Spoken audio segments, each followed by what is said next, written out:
create our motivation.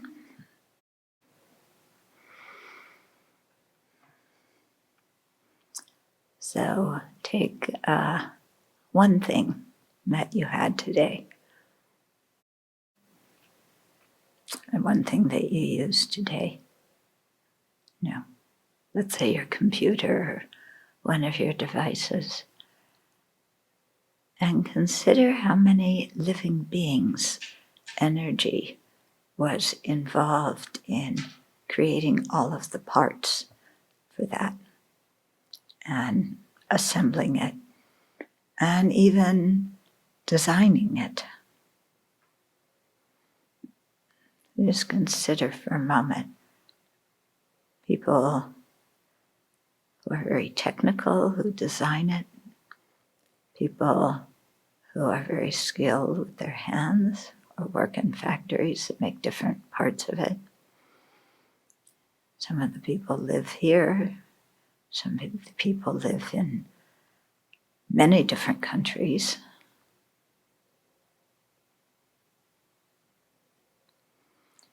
And yet, through all of their efforts to design, build, export, import, put in a store or in a warehouse to sell, how many beings were involved in us having that device or that computer?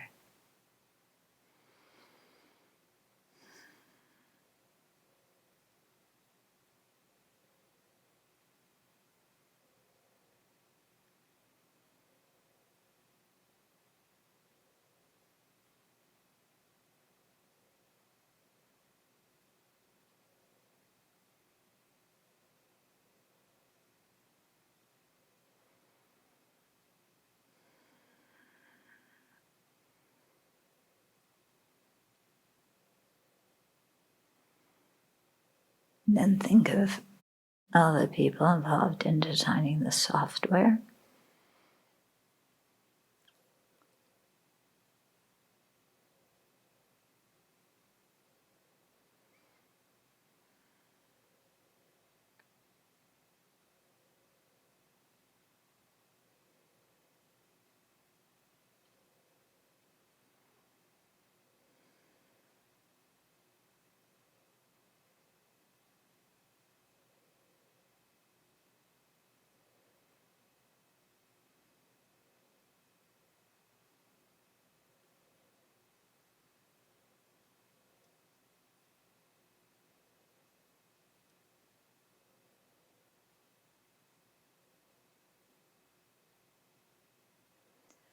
It's really rather amazing how many people are involved with this. And how those people have many different living standards.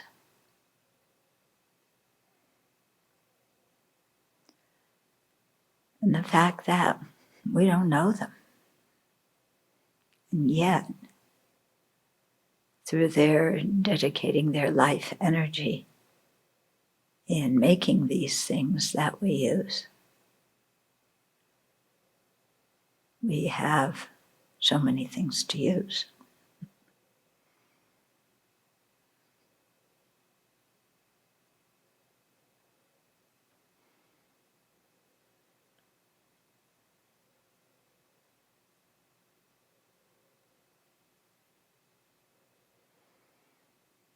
So we're very interwoven and dependent on other living beings.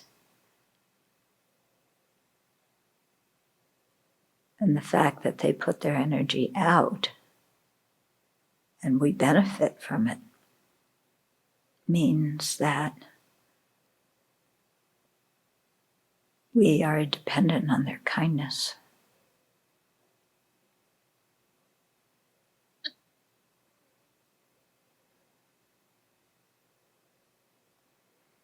And we don't even know who they are to go say thank you.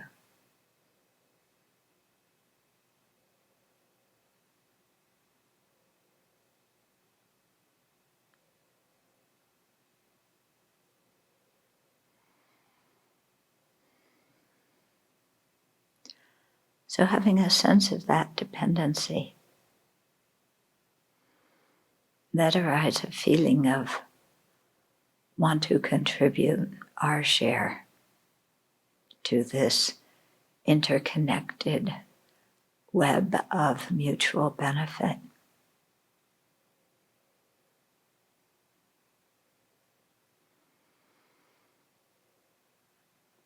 And to cherish all these other beings who our life and our ease and our happiness depends.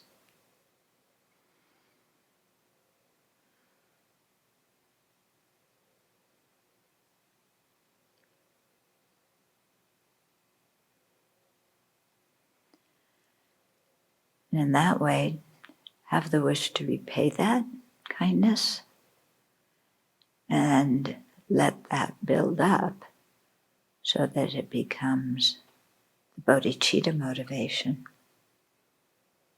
to become fully awakened so we can benefit them most efficiently, most effectively. And a determination to overcome and banish all the different mental states, all the different latencies that obscure our ability to do that.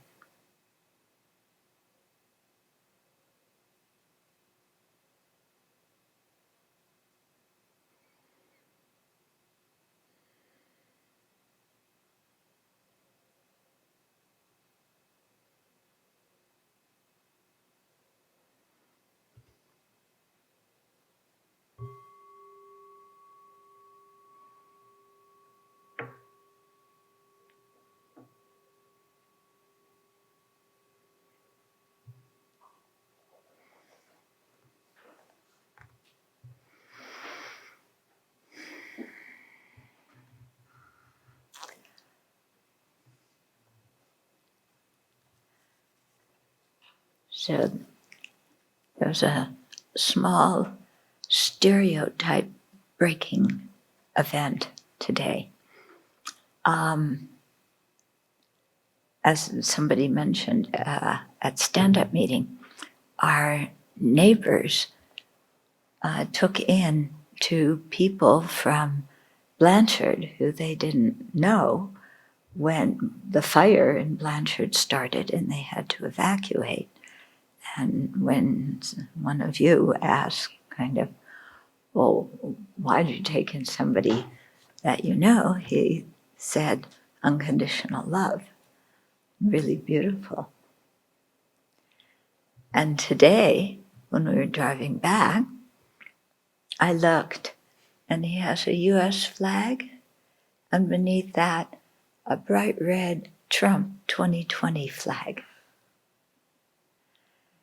So aren't you happy that that breaks your stereotypes? Yeah, that it broadens your mind. I think that's great. Yeah.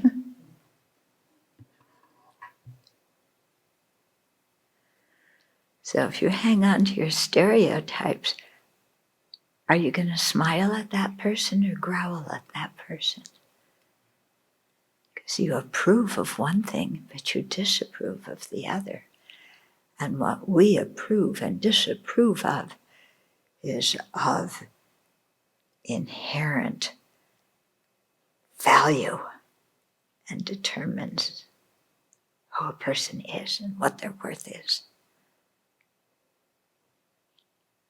Or are we going to drop all that?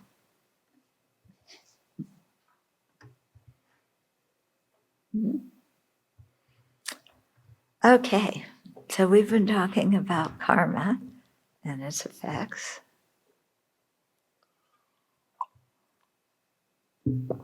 And we're in the section now about current ethical issues.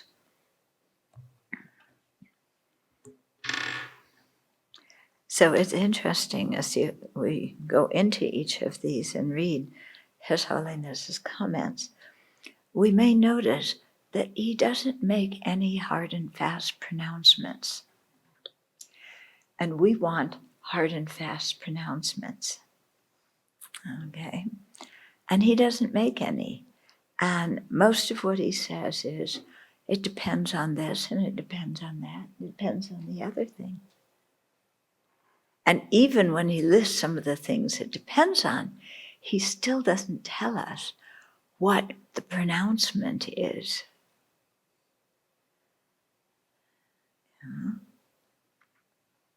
So the topic of karma is one of the ones that's extremely obscure. And making hard and fast pronouncements is very difficult, especially when you apply it to individual situations where there's so many different factors involved.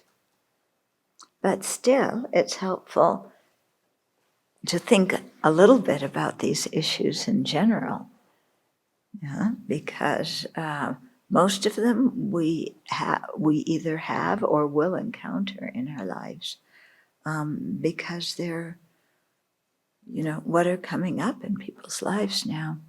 And we don't even have all of the contemporary issues in here, because otherwise the chapter would go on and on and on, and we wouldn't finish it. Okay, so we talked about cloning last time, stem cell research, birth control and abortion. Yeah. So cloning, birth control and abortion, that has to do with arising, with giving birth, the beginning of life. And now we're going to get into the end of life. So assisted suicide is the first topic here.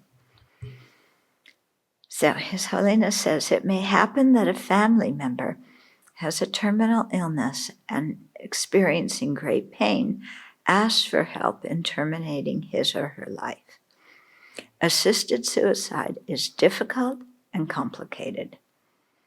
Interestingly, a somewhat similar situation arose during the Buddha's lifetime. A monk was meditating on the unattractiveness of the body, the foulness of the body, and doing it very intently, and misunderstanding the purpose of this meditation, which is to reduce lust. Instead, he grew so disgusted with his own body that he was miserable day and night. And he just felt, I gotta get rid of this body, it's so disgusting. So he asked another monk to kill him, to free him from his body. The other monk, thinking, well, somebody asked me to do something, I should do it, take care of other sentient beings, and so on. So the other monk killed him.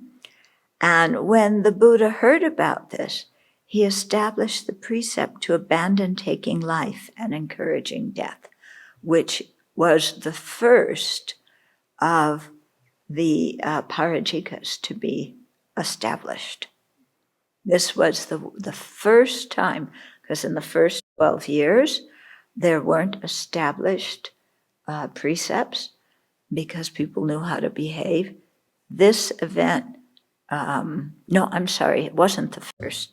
The one about sexual contact was the first. But this one came just after that and was one of the 4, main precepts. Okay, so it's an important one. It was about an instance of assisted suicide.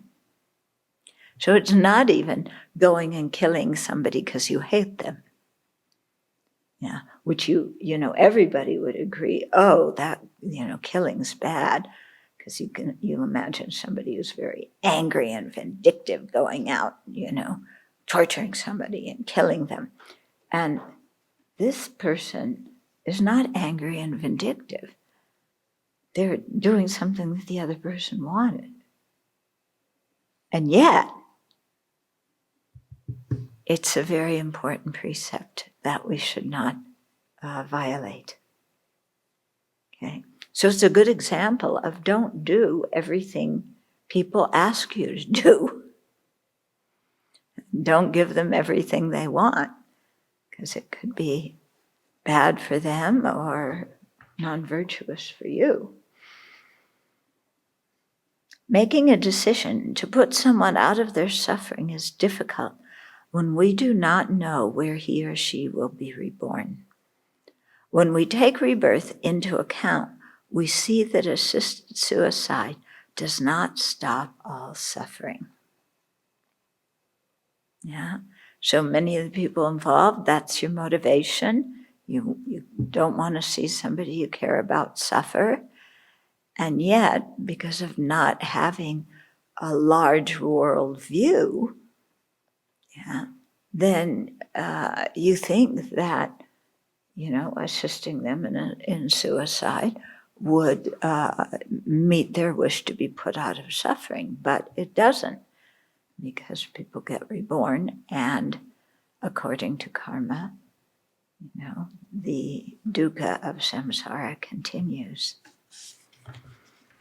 So His Holiness says, I would encourage someone with a terminal illness to see herself as more than just her disease. She is still a whole person with great human potential. And that's the thing, when people are terminally ill and they can't do what they used to do, they think, I'm useless, I'm a burden on others, it's better for everybody if I die. And here is His Holiness saying, you're still a whole person with great human potential. Now, what kind of human potential does that person have? They can't go out and get a job. They're terminally ill. They can't do any job in society. How are they useful? How do they have potential? Because from a Buddhist viewpoint, our usefulness is not our career. And our usefulness is not our ability to raise a family. What makes our life useful is transforming our mind. So even if your body is a wreck, if you still have your mental faculties, or at least whatever mental faculties you have that remain, by practicing the Dharma, you can still purify negativities and accumulate incredible amount of virtue. So in that way, the life is highly meaningful. And a person who is aware of that, who is terminally ill and can't work, from a Buddhist viewpoint, they're making their life much more meaningful than a person who greedily is a CEO of a Fortune 400, or is it 500 or 600 company, okay, who is, has a corner office and lots of friends in power, but their whole motivation in life is to exploit people and, have a good, comfortable social status. So the terminal person, their life is, more beneficial from the Buddhist viewpoint than this other person. Okay? So when people get discouraged when they're very ill, it's because they're just seeing their life in a very from a mundane world view of just this lifetime. Yeah? Whereas if we see our life, or anybody's life, within the fact that a precious human life, this human life, is incredibly difficult and extremely valuable, then, okay, you can't get out of bed or whatever it is, but you can still practice the path. So that's important to remember and important to remind people of. I think I mention the young man who I was helping in Singapore who was dying of cancer. There were two young men, actually, I was helping, but with one of them. And he one day, his family flat was quite high up, and he was looking out the window and saying, my life is so useless, because he was on track to, going to the US and getting a degree at a good university and coming back to Singapore and getting a great job. And now all of that was in shreds. And he said, my life's useful. And I looked down, I said, look at all those people driving their cars, running here, running there. I think your life is more useful because you know the Dharma and you can create merit. And most of these people are just running around, not really thinking about their lives. Spiritual practice can still go forward even when one is terminally ill. At the times her mind is clear, she can direct it towards cultivating love and compassion, even if she is suffering physically. Friends and relatives can encourage her to see that her life still has meaning and purpose, even when her body is incapacitated or in pain. On the other hand, someone may be in a coma with brain damage and no hope of recovery. Because he lacks proper mental functions, even if he is reminded of positive thoughts, the benefit is minimal or none. Okay. If that person can still hear and you play chanting or teachings, that's very good for the person. But this is talking where really a person doesn't have much mental function at all. Okay, so that's the situation of the person. In addition, the family experiences great distress and society expends resources to keep the person alive. Such situations may be an exception, and it is understandable if the family allows the person to die naturally. Note, he doesn't say if the family pulls the plug. Yeah, but allows the person to die naturally. Okay, now, so that's assisted suicide. What about regular suicide? Okay, and we just got a request today from Matt, the brother of one of his friends. Did you? Yeah, took a whole bunch of pills a couple of days ago and hasn't woken up since.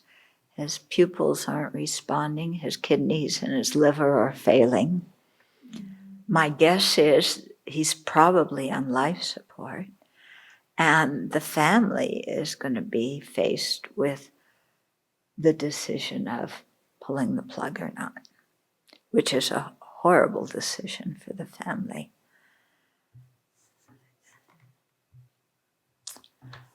Okay, so like other forms of taking life, suicide is considered killing. It is not a full karmic path because the object of the action must be a person other than ourselves, and the completion of the act means the victim dies first. Okay, if you commit suicide, you don't die before you die. Okay. So Buddhism does not say a person who attempts suicide is evil and will be punished. However, it is a self-centered action that does not take into account the feelings of friends and family and how much they will suffer if one commits suicide. Yeah? Somehow it seems that someone's mind is so going round and around in circles, my suffering, my suffering, my suffering, doesn't see any way to modify their suffering, doesn't see any way out, and thinks that death is the cure to stop all suffering, which it isn't. Yeah? And then the person, kills themselves, and it seems to me that it's very difficult when they get in that state to take into account the feelings of other people and how hurt and destroyed the lives of other people are when somebody they care about commits suicide. Yeah.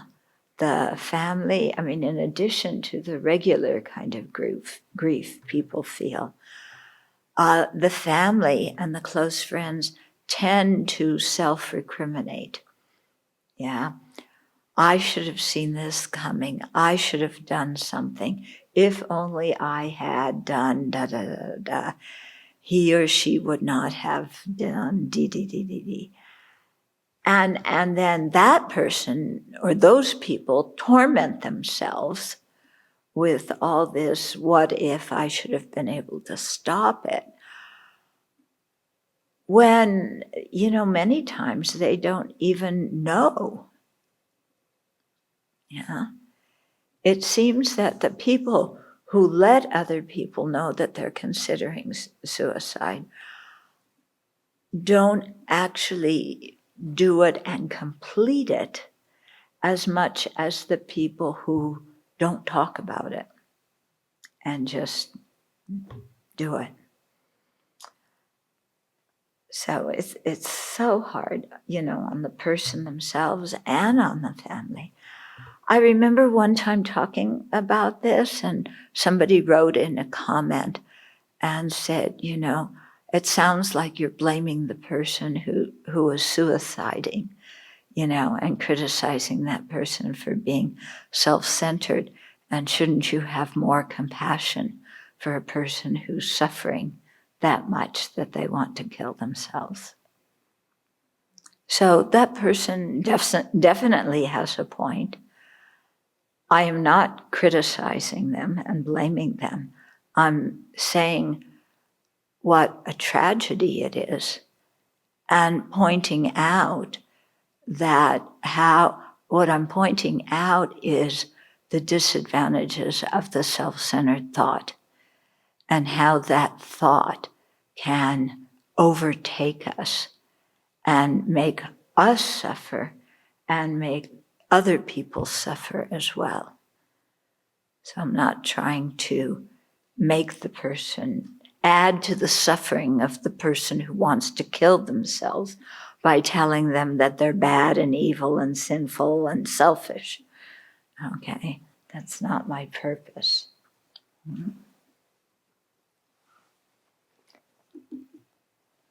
But they do say that we have, what are they called? The neurons that allow us to understand. Neurons, where we can sense the feelings of others and have an idea of what they could experience. Yeah. So it goes in both directions. The family understanding the person who wants to suicide, but the person who wants to suicide also understanding what's going on with the people around them too. It's really a tragedy. Okay, someone once told me, this is holiness, that he longed for the peace of death because our world with all its problems is so difficult to bear. If we could be assured that in death we would find lasting happiness and peace, his wish might have some reason. However, we lack that guarantee. Death is not a cure for pain. Okay. Meanwhile, because we are alive now, we can do something to resolve our difficulties and to contribute to the betterment of the world. The more we recognize the purpose and value of our precious human life, the more we will find meaning in our life and the more we will appreciate our good fortune to have this wonderful human brain and human heart. With these, we can practice the path to awakening and eliminate all problems and their causes. We need to cultivate a long-range perspective, patience, and confidence. With these, we can abandon despair, see the goodness around us, and know that we can make our lives worthwhile. So it's very important. I think some people read so much news that they become quite depressed and filled with despair. And I think it's very important to realize that the people who write the news are writing it with the intention of really making us quite emotional, and of talking about the bad things because that grabs our attention. And the more they can grab our attention, the more advertisers come to, and the more the media makes, the more profit they draw in. So we have to be wise and recognize that whatever media we watch, and some are more truthful than others, some are more reliable than others, still the emphasis is on what's bad, what's unusual, all this kind of stuff that has the effect of increasing despair and depression and hopelessness. And many years ago, His Holiness was in Seattle and he spoke at the convention center. You may remember this. And he was so cute. He was saying, all you people, all you reporters, you have a good nose and you sniff out all the bad things that people do and you expose that so that those things can be corrected in society. And that's very good that you do that. But you always talk about what's wrong, and you talk about people harming each other all the time. You never report people helping each other. You hardly ever report the good things that go on. And so you're creating in people's minds, a false perception of what the world is about, ignoring all the goodness there is. He's going like this tall, the journalist, and and saying, okay, in one city or in one state, how many people are murdered in one day? Yeah, a few. Yeah. How many people help other people during that same day? Thousands, millions. People are always helping each other. Everything that, from the person who's stocking the groceries in the grocery store to the person who's running a test at the hospital to somebody who is making sure that your septic system is installed properly. Everybody is, helping others and contributing to society. But the news doesn't report that, and it doesn't emphasize it. So we actually come away with a very skewed vision of the world, thinking that everything is falling apart and degenerate, and you can't trust anybody. Yeah. And then, of course, feeling very down about the whole thing. So if you find your mind is getting stressed out, if it's getting down, look at how much media you are watching and what kind of media you're watching. And if you're just reading the news again and again and again, then you have some control over your mood and you can stop reading that stuff. Okay?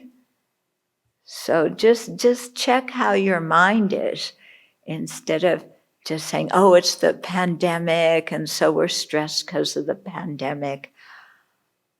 I mean, here at the Abbey, how much do we really feel the effects of the pandemic?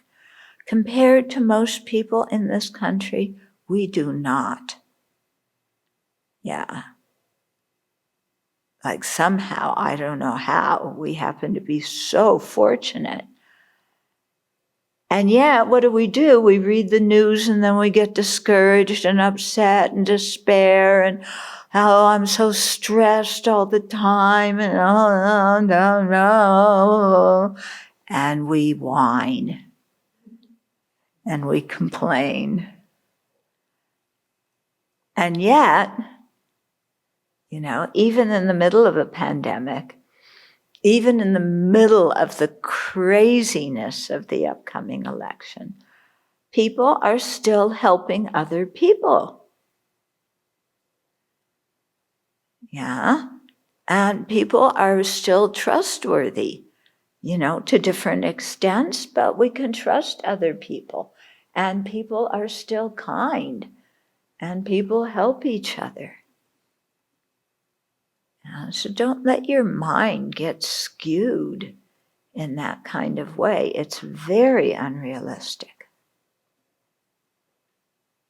Mm-hmm.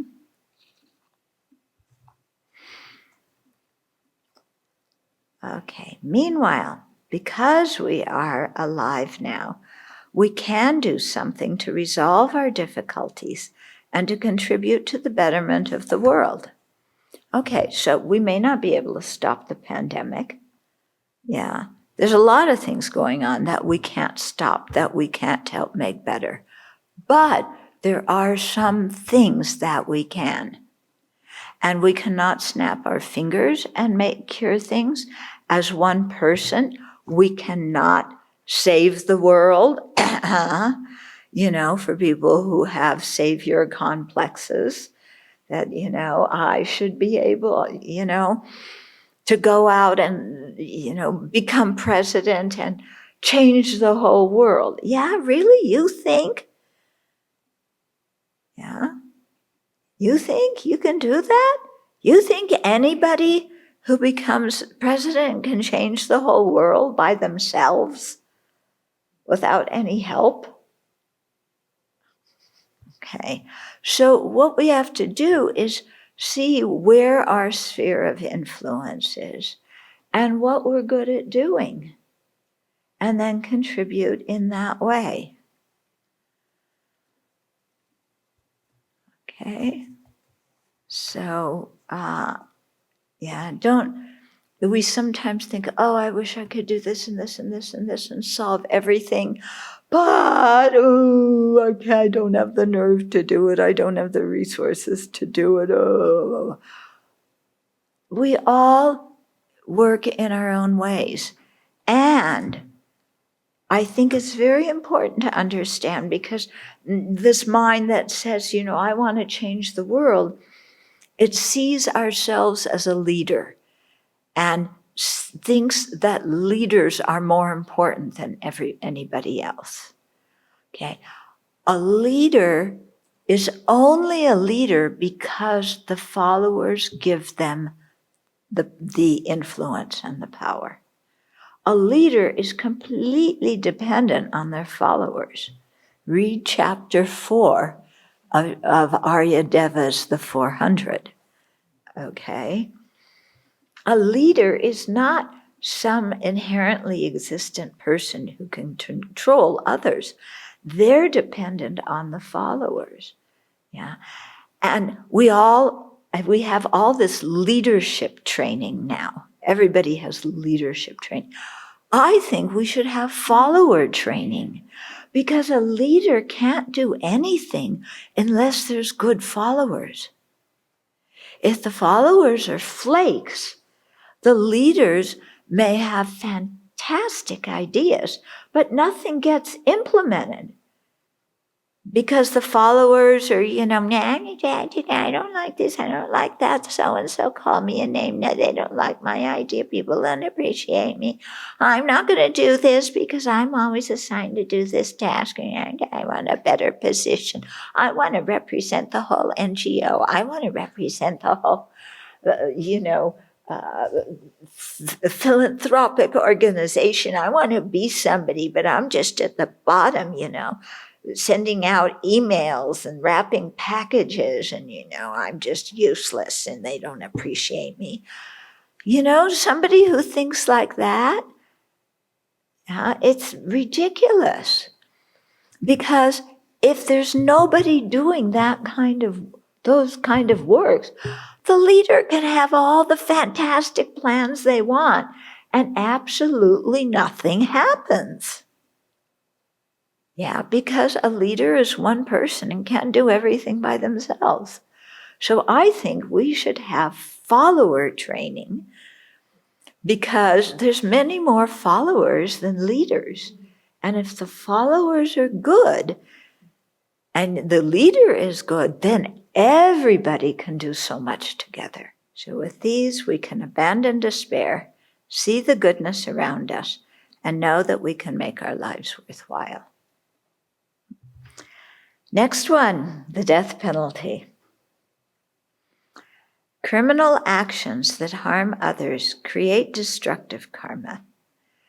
Using methods that are both wise and compassionate, as a society, we must do our utmost to prevent it, criminal actions, and to offer sympathy and to support to families who grieve the loss of their loved ones or property. However, we must ask if executing the perpetrator dissipates the grief of the victims and their families. Okay, so we've done work with people on the death row, and some of you were here when the attorney for one of the people that we work with came, and she wanted, she wanted me to, testify or whatever it is, to see if we could get him clemency. And she told me, because she's been to a lot of executions and worked with a lot of people on death row, that what happens is when there's been a crime and the prosecutor wants to get the death sentence, then because then the public thinks the prosecutor is tough on crime, and they'll elect the prosecutor again. Yeah, they don't want a prosecutor who's soft on crime. They want somebody who's going to punish all those evil people.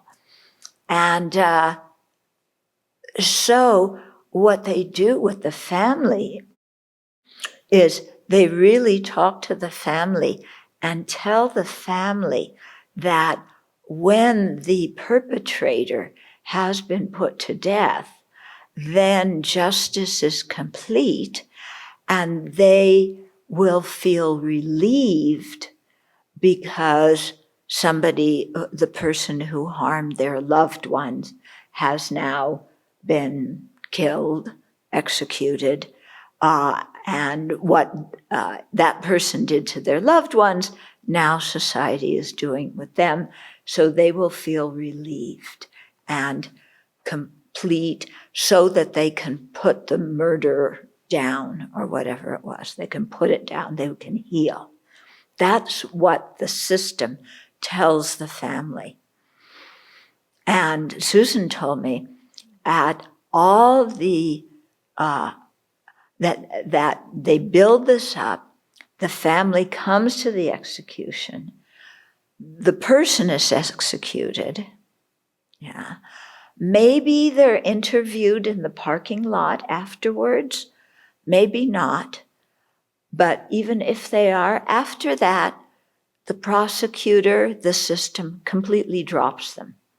They have no use for them anymore because the person's been put to death. Okay. But the family is still grieving. The killing of the perpetrator does not remove the grief of the family. They're still hurting. They're still grieving. And now they feel even worse because the prosecutor and all the other people on that side were pumping them up so much with how they will feel good after justice has been done. And that isn't how they feel. And, they may realize they've been used. So she said the majority of the executions she's been to, that's been the effect for the family. Yeah. For the families that say, oh, justice has been done and now that horrible person has been killed, that's what they're supposed to say, but I wonder in their hearts, how do you rejoice at the death of another human being? The intentional death of another human being. How do you rejoice at that? Yeah. So I think death penalty is a lot of baloney. And also because the people on death row, it's so absurd. You're on death row. You are shackled. You can't go in the yard very much. You can't go to the day room very much. You're really miserable. They really limit your visitors and who you can talk to and all this stuff. And then the day of the execution, they put you on suicide watch. They do not want you to commit suicide because they want you to be alive so that the state can murder you. And before they murder you, you can dictate for the first time in those decades you've been in prison what you want to eat, and they will make it. So your last meal, you can have steak and ice cream and everything you've been craving for right before they kill you.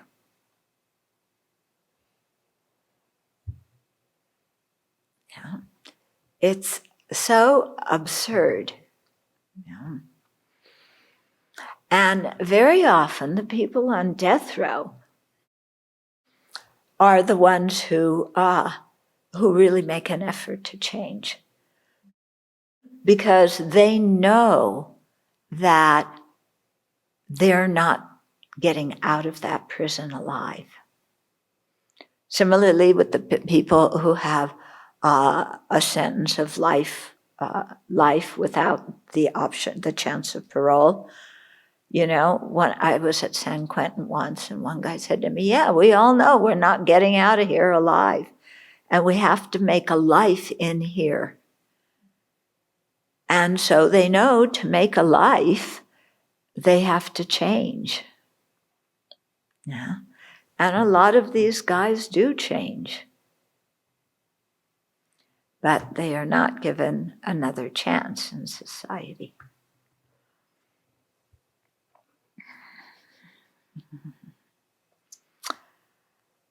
Okay, death is something that none of us wants. When it takes place naturally, it is beyond our control. But when death is willfully and deliberately inflicted, it is tragic. Whether death is caused illegally or legally, as in the case of the death penalty, negative karma is created. Yeah, so it doesn't matter. Those people, the warden, the people who participate in the execution, they are all creating negative karma.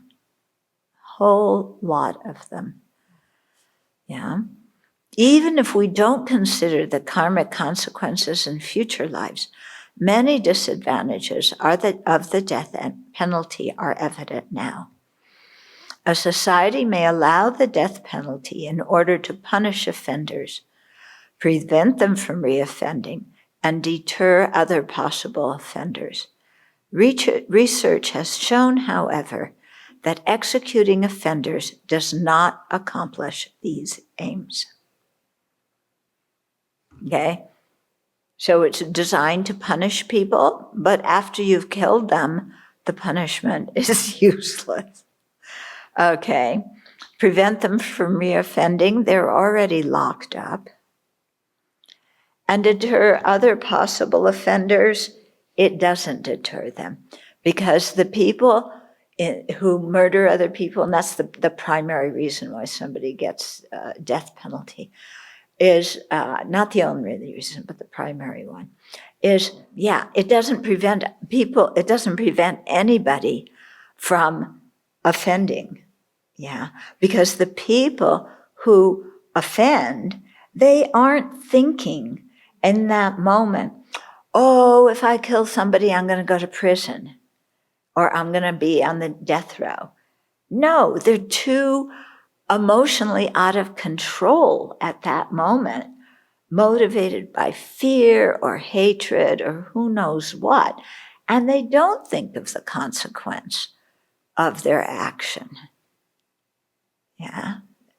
And so they're rather shocked afterwards, when they're given a death sentence, because they just somehow never thought about it.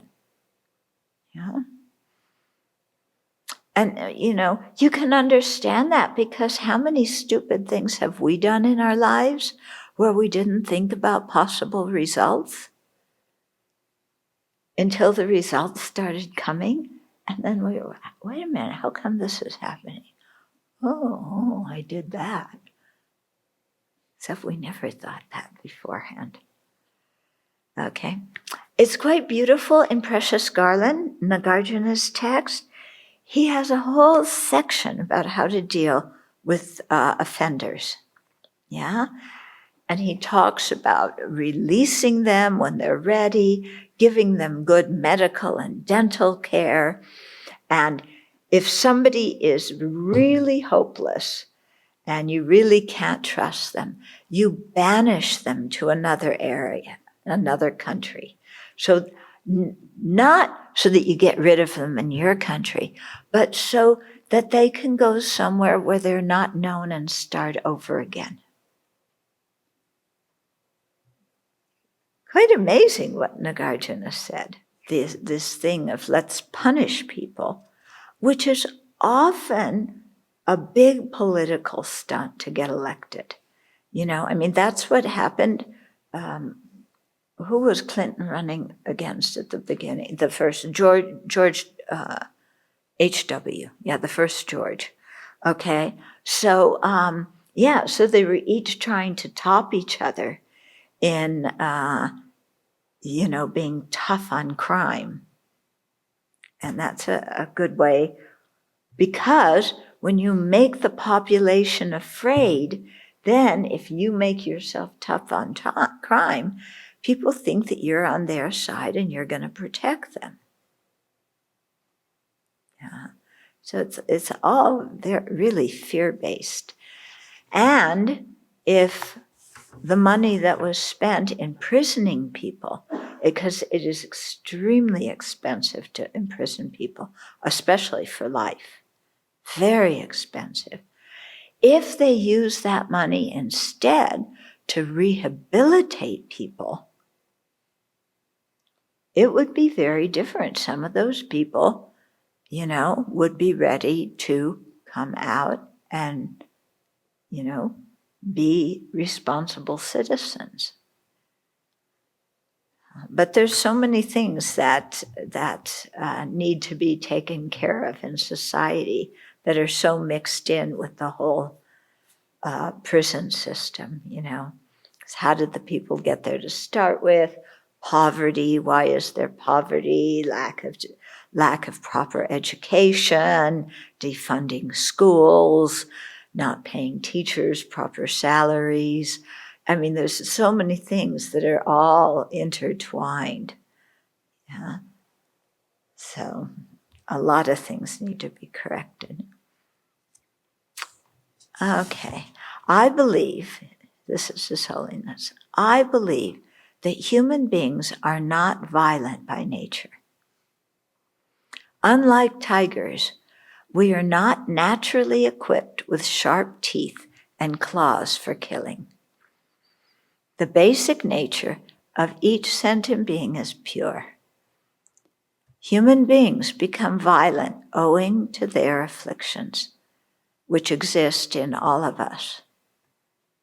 From this point of view, each of us has the potential to commit a crime as long as ignorance, hostility, attachment, and jealousy are within us. How then can we self-righteously condemn others as evil and disposable? Our own disturbing attitudes and emotions won't be overcome by executing others. What is deemed criminal varies greatly from country to country. To use the death penalty as a punishment for such diverse actions is subjective and unreasonable. Furthermore, if we wish to deter criminal activity and prevent harmful activities, society must take care of children and ensure they receive a good education. And to have a good education, they need lunch and they need breakfast. Because a lot of kids come to school hungry because the parents are busy or the parents are addicted to drugs or there's no food in the house. One of the men that I wrote to, he had quite a long sentence for armed robbery. And he was one of 4 brothers in the family. And I said, how did you get involved in this? And he said, well, when you go to the refrigerator and all that you see is a box of baking soda and you have younger siblings, you've got to do something. Yeah. So he did armed robbery, got locked up. He's out now. Yeah. And boy, did he work hard on himself to change himself. When we first started writing, oh my goodness, he was in maximum security prison, and he was rebellious. He had a big mouth. He didn't listen to anybody. He didn't cooperate.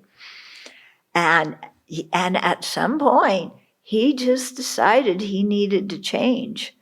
And slowly he went from being in a class 5 classification to 4 to 3 to 2, and then he wound up in minimum before he was released. It was quite remarkable. But he really put effort into that. And then he wanted to take refuge in precepts. So he arranged with the chaplain so that he was in the chaplain's office and I could call the chaplain's office, and we did the whole ceremony over the phone with the chaplain, watching. It was really quite sweet. Okay. Executing human beings is an especially severe punishment because it is so final. A human life is terminated, and the executed person is deprived of the opportunity to change and to compensate for the harm he caused. However deplorable the act a person may have committed, everyone has the potential to improve and correct himself. I am a great admirer of Mahatma Gandhi's policy of ahimsa, or nonviolence. I appeal to those countries that employ the death penalty to observe an unconditional moratorium. At the same time, I encourage citizens and governments to give more support to education and to encourage a greater sense of universal responsibility for all beings, in children and adults. I was so surprised in Singapore, because they have the sentence for smuggling drugs in is death penalty. Yeah. And I remember talking to one of the students, who was a very dedicated Buddhist. And we were talking about the death penalty, and I was saying how harmful it is and how it's considered killing and everything. And he was so shocked that I was against a government policy. Yeah, because this is what the government did, and the government must know what they're doing. And he never thought about it as murder. So he never thought about it as breaking the precepts. And he never thought about, his mind that went along with it as a mind that creates the karma of killing. So I gave him a piece of my mind. But I was so surprised. Yeah. Were you there at that time? Anyway, yeah, it was so surprising that he had never thought about that in Buddhist terms. And yet, he was, quite devout. Next one, vegetarianism. Eating meat involves the destructive action of killing, even if we are not the butcher or fisherman. Being vegetarian is best, although it depends on our health. The Buddha specifically forbade his followers to eat meat in 3 circumstances. And here's a quote from the Majjhima Nikaya. Jivaka, so he's talking to the doctor. Jivaka, I say that there are 3 instances in which meat should not be eaten. When it is seen, heard, or suspected that the living being was slaughtered for one's own consumption. Okay? I say that there are, so when you see that somebody is killing it for you, you ask someone to kill it for you, or you hear that they're going to, or you suspect that they killed it for you. So those are the 3 where meat should not be eaten. Then the Buddha says, I say that there are 3 instances in which meat may be eaten, when it is not seen, not heard, and not suspected that the living being was slaughtered for one's own consumption. Okay? Now, what about nowadays when most animals are slaughtered and we don't see, hear, or suspect that they are being killed for our own personal consumption? Does that mean that it's karma-free? I don't think so. It's certainly less than killing the animal than yourself, asking somebody else to do it, or just suspecting that they did it and allowing them to do it. But I think, there's in the economic system, there's supply and demand. And when we go to the store and buy something, it's creating the demand for other people to kill the animals to fulfill the supply part of the bargain. Okay. Mahayana scriptures prohibit eating meat irrespective of those 3 situations, although there are a few exceptions. In previous years, His Holiness says, I would drive by poultry farms on the way to visit Tibetan settlements in South India. Hearing the chickens squawk in fear and seeing the horrible conditions in which they lived upset me greatly. When I heard that Tibetans ran these enterprises, I asked them to close them down and seek other employment. I am very happy that they have complied. But he still talks about how difficult it is for him to go by the poultry farms in India. When I grew up in Tibet, the custom was to serve great amounts of meat during feasts and ceremonies. Thinking of so many animals being killed distressed me. In addition, it is unfitting for Buddhist practitioners who say they are practicing compassion to eat other beings' flesh. In Tibet and now in India, I repeatedly said that this must stop. And now most monasteries do not serve meat during public gatherings. However, just outside the monastery boundary are restaurants that serve meat. So the monks who want to go eat meat easily go to those restaurants.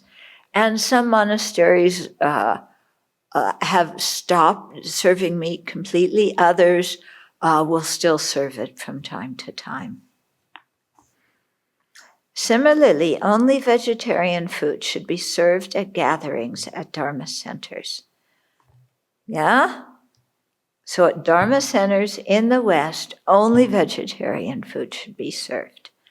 But I've been to Dharma centers in the West where meat, chicken, fish is served and is plentiful.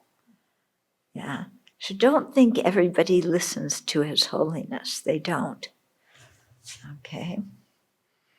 Otherwise, it is strange for people to hear teachings on compassion and then eat meat during the breaks between teachings. So in the monasteries, when they rebuilt the monasteries in South India, you'll notice they'll have the monastery and then the big, the building, the main prayer hall. And then near the main prayer hall, there'll be the debating grounds, and there may be some grass or something like that. And then, there's a wall and there's gates. And at the gates, in the ground, there's pipes. Yeah. So you walk over as you're going through the gates, because, unless it's a teaching by His Holiness and they have to check everybody's IDs, the gates are open and there's these big pipes, kind of embedded in with a ditch underneath them. And you kind of wonder, well, what are these for? I mean, okay, yeah, it rains and the rainwater goes under, in the ditch under that. But, why did they put pipes in? And somebody explained to me, he said, this was a monk who explained, when the animals are alive, we don't want them to come into the area where the temple and the debate yard are. When they have those pipes, the animals can't walk across them because their feet get stuck, in between them. But when the animals are dead, we welcome them to come into the temple. It's really great. Of course, he was, quite aware of the hypocrisy of the whole thing. But, yeah.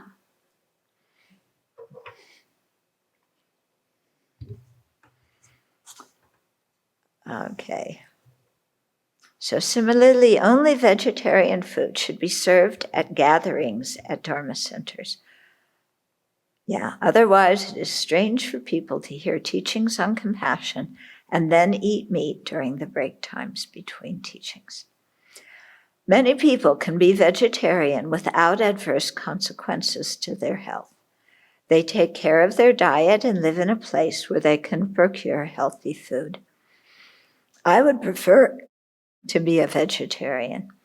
However, after some time of not eating meat, I fell ill with jaundice, and traces of it remained as a chronic health problem. My doctors advised that due to my strenuous schedule, I should eat meat. Although I aspire and would prefer to be totally vegetarian, now I must accept being a part-time vegetarian.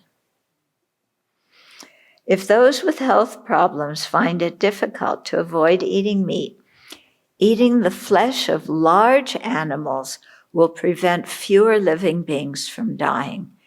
Eating small animals such as shellfish and chicken or any kind of fish causes many more beings to be killed for just one meal.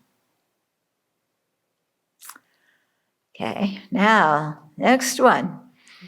Neutering pets.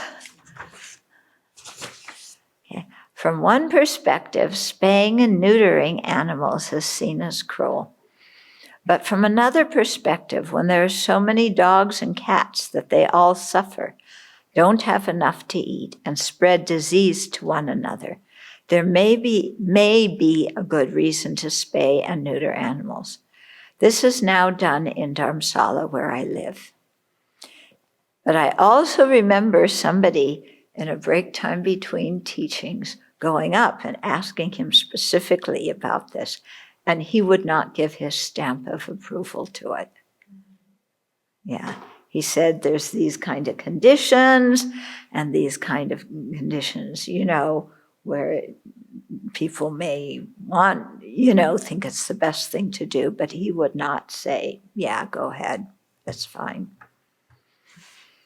Okay, sexual ethics. Oh, now there's only a page and a half, but I'm sure, you guys, I hope, won't talk so much about it. But boy, when you talk about this with lay people, it's like, anyway, sexual ethics falls within the general rubric of non-harmfulness, which is the fundamental principle in defining ethical conduct. The fundamental activity to abandon is adultery, because it causes confusion and jealousy for the two people involved and for their families. The specific details of unwise and unkind sexual behavior are related to the culture and values of a particular society at a particular time. So if you read what Vasubandhu wrote, because he was the one who kind of spelled out all the specific things about what not to do, that it seems like that was not in the sutras, but Vasubandhu spelled it out, and you can see that it really depends a lot on the culture of the place. Yeah. For example, there's one thing of you're not supposed to have sex in the daytime. People always ask me, why not? Well, in old India, ancient India, the whole family lived in one room. And everybody went out to work in the fields. And if you weren't working in the fields or cooking or doing something for the family during the day, but you were messing off in the house, people knew about it and they didn't like it. And if somebody walked in on you, that would be very embarrassing too. So you can see, some kind of practical concerns there.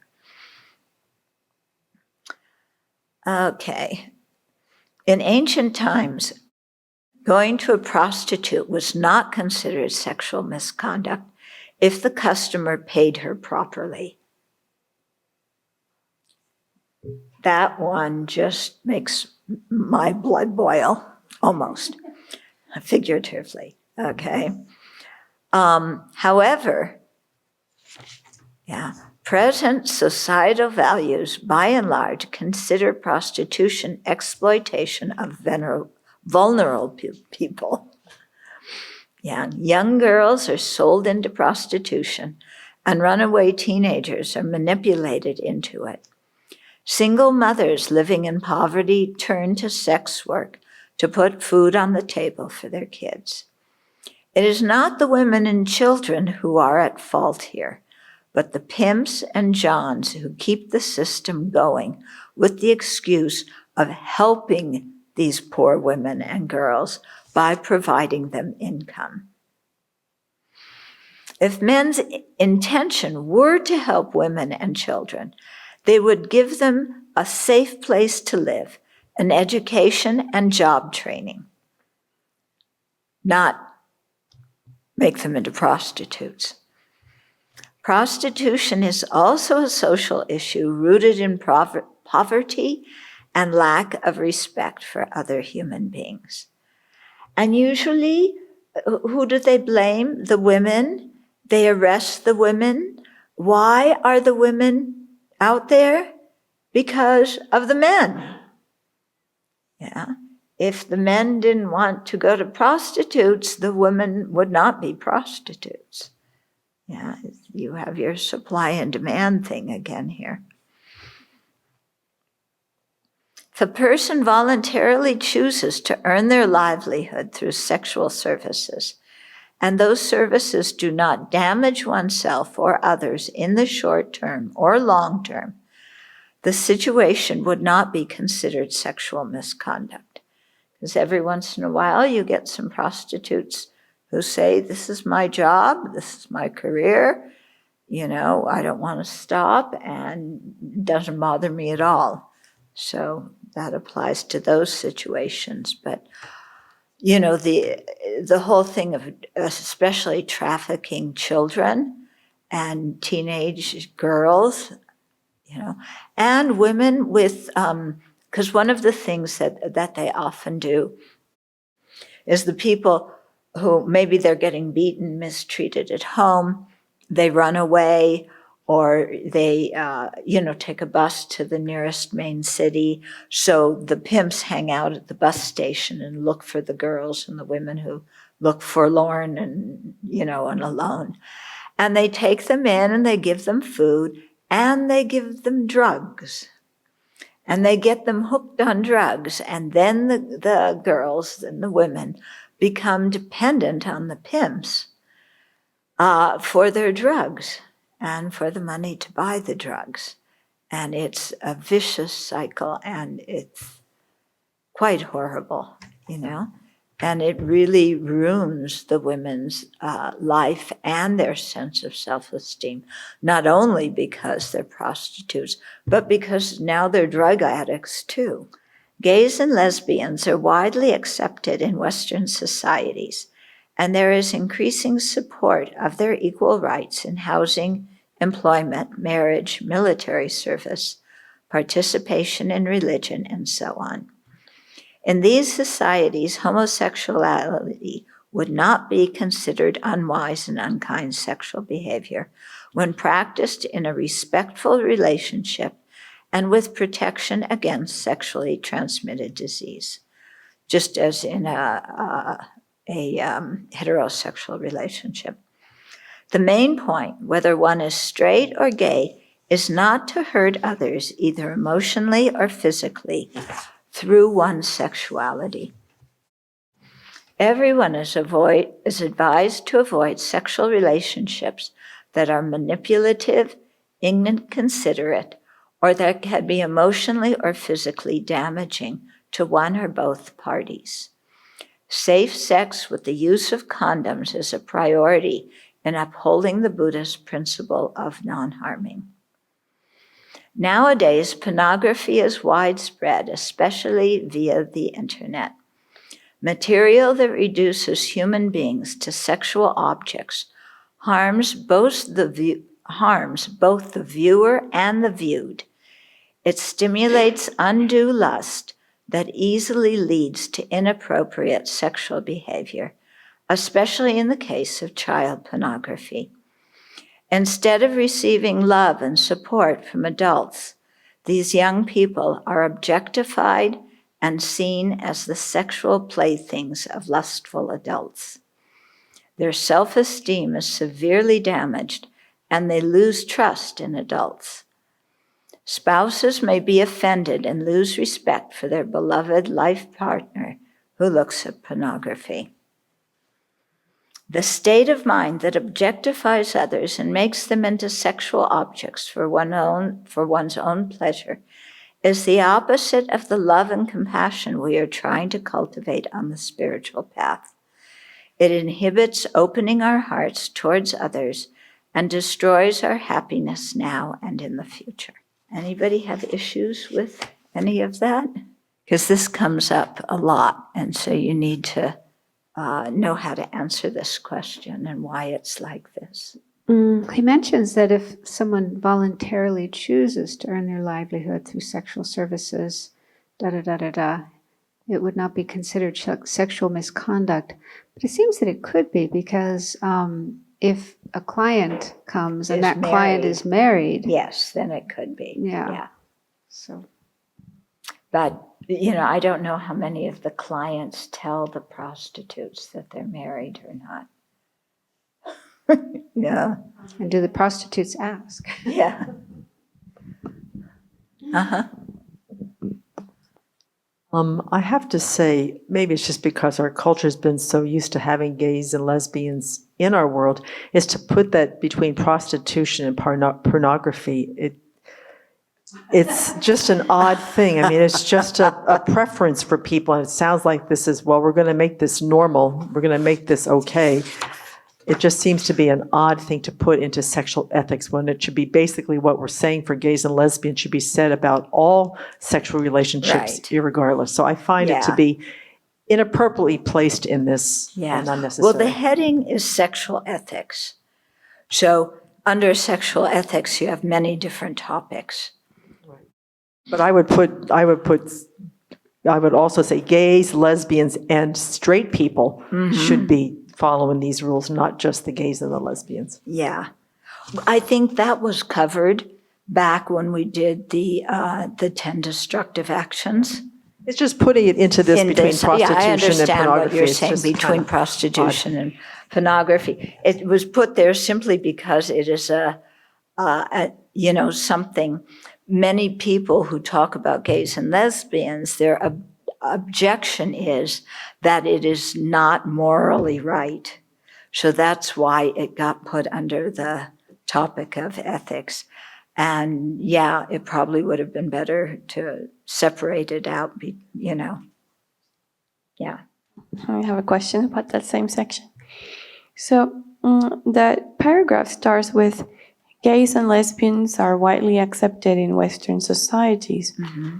And in the next sentence it says, in these societies, referring to the Western societies earlier, homosexuality would not be considered unwise and unkind sexual behavior. So it begs the question as to whether it would be considered in other societies. Yeah, well, remember earlier in the thing, it said the specific details of unwise and unkind sexual behavior are related to the culture and values of a particular society at a particular time. Okay, so now, some years ago, I forget what magazine it was. It was a gay publication. They interviewed His Holiness about this, about, being gay or lesbian as a thing of morality. And His Holiness at that time, he was not used to being asked this question. He was not prepared. Okay, so he kind of talked about what Vasubandhu said. But what was interesting is the people in the magazine rewrote what His Holiness said, or they edited it to really water it down so that it sounded like things are okay. Yeah?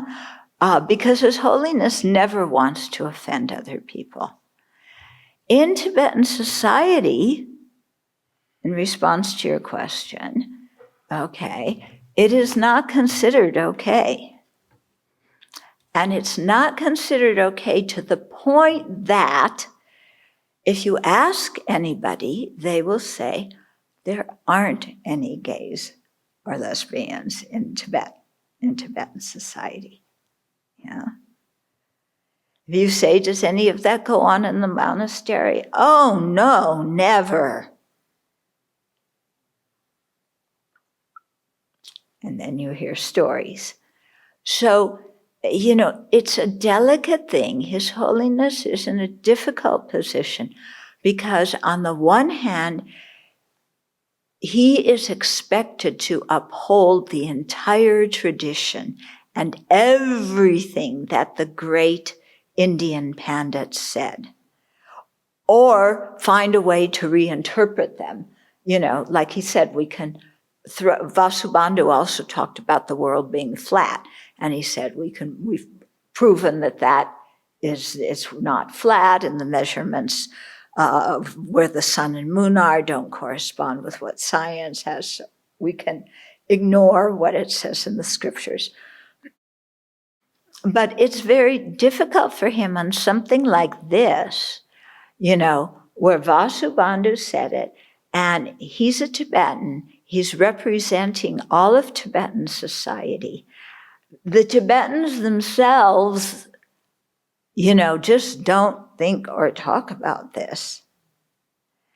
And then he's in a Western setting being interviewed by a gay magazine, or he's just in a public talk where you have people of so many different gender identifications that I cannot remember all the names or the definitions of all of them. There's so many now.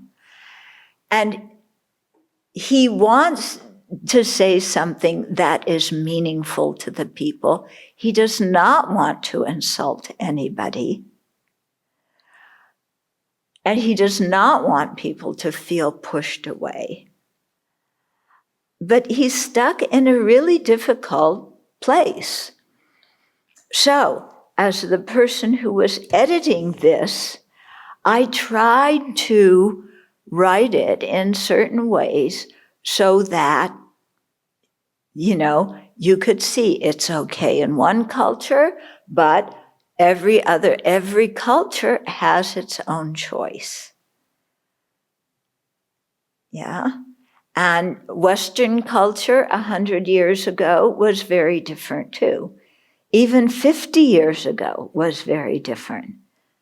Okay. Even 20 years ago, there weren't so many different gender alternatives 20 years ago that people could choose, So this kind of thing is changing. It's up to the minds of the human beings in that culture at that time.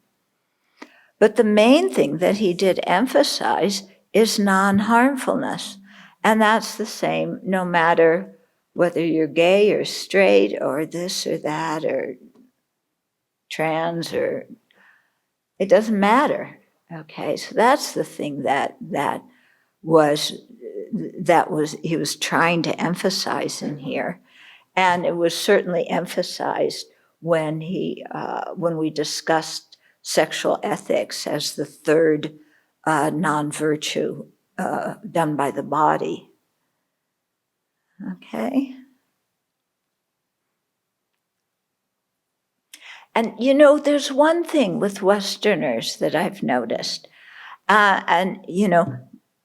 is we want to take Buddhism and pull out the things that agree with our cultural perspective, our political perspective, our economic perspective. We like to pull out the things that agree with our ideas about how society should be. And we're not too hot on listening to what the ancient texts said about this, where things were very, very different. And I'm not saying that the ancient way is better. I mean, certainly some of the things written about women, I completely disagree with. Yeah. But it's just, here you have culture coming, different cultural perspectives coming together and clashing. Yeah. And even, when I'm with Chinese Buddhists, I do not talk about gays and lesbians and things like that, unless somebody asks me, like right when we were in Taiwan, right before they had the vote.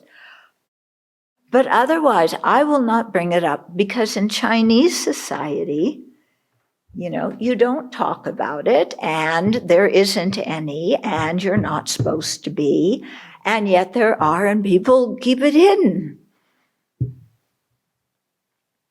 Yeah.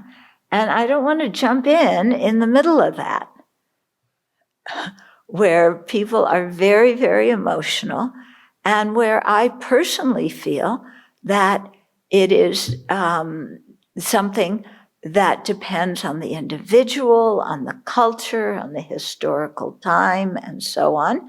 And the main thing is non-harmfulness. We're learning once that, and maybe this applies here a little bit, that actually a lot of, well, I heard this in reference to men, a lot of men who have sex with men actually don't consider themselves homosexual. And I think this could be the case in a lot of other cultures besides ours. They don't identify with that label or that anything about that culture that we might have in the U.S. They're just men who have sex with men, and it's not any kind of identity. They wouldn't use those labels. They wouldn't anything. And Which societies? I've read here, and I've heard about this in Latin societies, but also in this society.